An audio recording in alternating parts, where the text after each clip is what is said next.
Let us examine the Bible to see how Jesus touches lives and how can we allow Jesus to touch people's lives through us. Question 1. What if God had not sent Jesus to earth? The answer is, we would not see God's love and His desire to save anyone. B. We would not have the role model for loving and desiring for our neighbors to be saved. C. All of the above. The answer is C. Question number 2. Who is my neighbor? Answer: A. People living in the same neighborhood. B. People who speak the same language. C. People who work in the same company. D. The question should be, how should I love other people? Yes, D. Note, we are bounded by space and time and resources. Given these constraints, how can we love the people that God allows us to encounter? Jesus tells us to be a good neighbor instead of getting stuck with the legal question of who my neighbor is. One time, an expert of the law came to Jesus, and he was stuck with the question, who is my neighbor? He was probably too busy thinking about all the different classes of people in the society at that time. To answer his question, Jesus tells of a parable of a man who was going down to Jerusalem when he was met by robbers.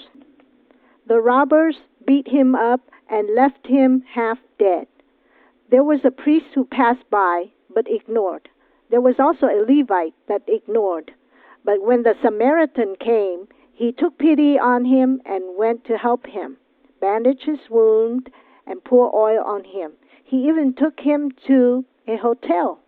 Samaritan man gave the innkeeper money to help take care of the wounded person, and also promised to come back and pay more if needed. Jesus has taught the expert of the law to have mercy and to be a good neighbor. Jesus is a model of mercy and love when he decided to take our place on the cross to save us. Let us look to Jesus as our role model. We will see how he encounters a rich person, a blind person, a stranger, a religious person, and a murderer. Next, we will examine the story when Jesus encounters a rich person named Zacchaeus. Jesus entered Jericho and was passing through.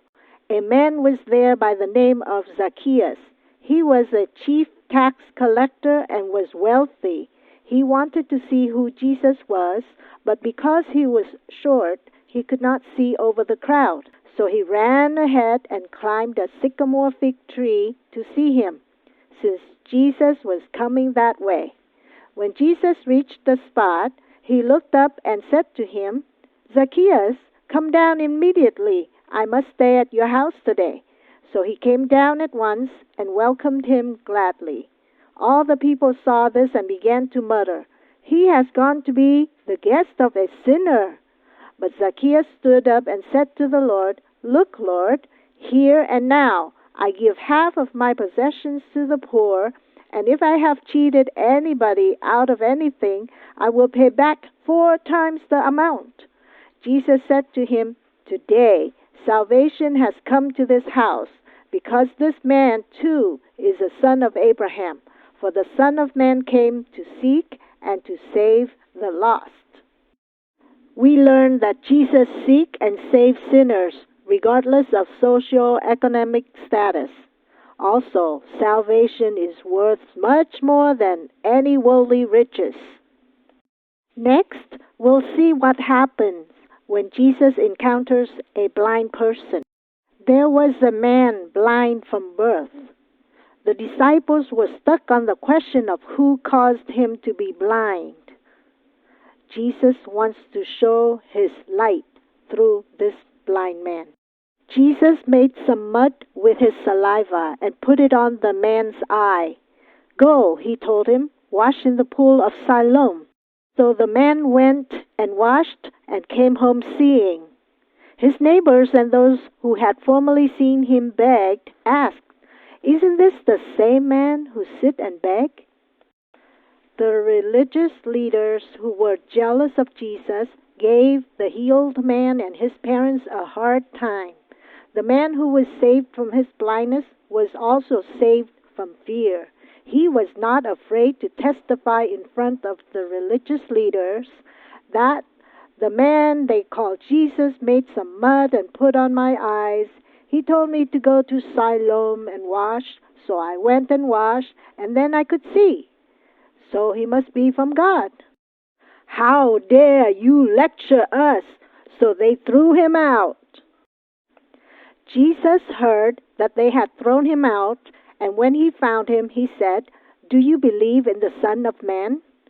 "Who is he, sir?" the man asked. "Tell me so that I may believe in him." Jesus said, "You have now seen him. In fact, he is the one speaking with you." Then the man said, "Lord, I believe," and he worshipped him. Jesus said, "For judgment I have come into this world, so that the blind will see, and those who see will become blind." When we acknowledge that we are sinners, that we are poor, that we are blind, then Jesus can heal both physical and spiritual blindness.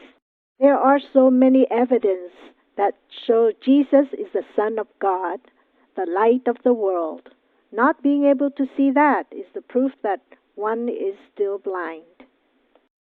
Next, we will see what happens when Jesus encounters a stranger in the story of the Canaanite woman. One time, Jesus took his disciples to a foreign land in the area of Tyre and Sidon. A Canaanite woman from that vicinity came to him, crying out, "Lord, Son of David, have mercy on me. My daughter is demon-possessed and suffering terribly." Jesus did not answer a word, so his disciples came to him and urged him, "Send her away, for she keeps crying out after us." Jesus answered, "I was sent only to the lost sheep of Israel." The woman came and knelt before him. "Lord, help me," she said. Jesus replied, "It is not right to take the children's bread and toss it to the dogs." She said, "Yes, it is, Lord. Even the dogs eat the crumbs that fall from their master's table." Then Jesus said to her, "Woman, you have great faith. Your request is granted." And her daughter was healed. To the disciples, this Canaanite woman was a foreigner, a Gentile, a stranger, a low-class person comparable to a dog. They had no idea that Jesus was reading their discriminating mind. They did not realize that this trip out of the country was to show them how merciful God is. Jesus praised the woman for her great faith. Jesus' mercy is extended to meet our faith. Next, we will see what happens when Jesus encounters a religious person, in this case, an Ethiopian eunuch. After Jesus finished his mission on earth, Jesus sent the Holy Spirit to empower the disciples to go out and preach about salvation through faith in Jesus. One time, Apostle Philip was instructed to run after the chariot of an important Ethiopian eunuch to help him understand who Jesus really is. The Ethiopian official understands now that it is faith in Jesus that saves him. Religion cannot save him. He confessed his faith in Jesus by getting baptized in water. Right after baptism, Apostle Philip was taken away by the Holy Spirit, and the eunuch went on his way rejoicing. The Ethiopian official seems to be a devout Jew who reads the Bible. Jesus pursued him in a special way. Apostle Philip, running to catch up with the chariot, paints a picture of Jesus pursuing sinners to bring them to faith. Next, we will see what happens when Jesus encounters a murderer. Saul, the murderer, is forever changed by Jesus. While Saul was on his way to kill Christians, Jesus struck him blind. Saul fell to the ground and heard Jesus' voice saying, "Saul, Saul, why do you persecute me?" Saul has to be led back to the town, and for 3 days he was blind and did not eat or drink anything. Then God told a Christian man named Ananias not to be afraid of the murderer Saul. God already chose Saul to be an instrument for God to save people. Also, Saul will suffer for God's name. Ananias went to pray for Saul, and Saul was healed. After getting baptized, Saul started to preach about Jesus being the Son of God. Saul was renamed to Paul. He suffered for God's name and was instrumental in starting and nurturing many churches in his days. All people need to be saved.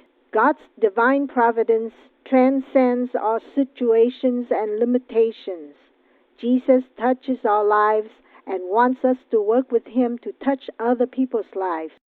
We are bounded by space and time to care for those God placed in our bounds. They could be rich, poor, strange, good, bad. May God use us to be instruments of His love and mercy.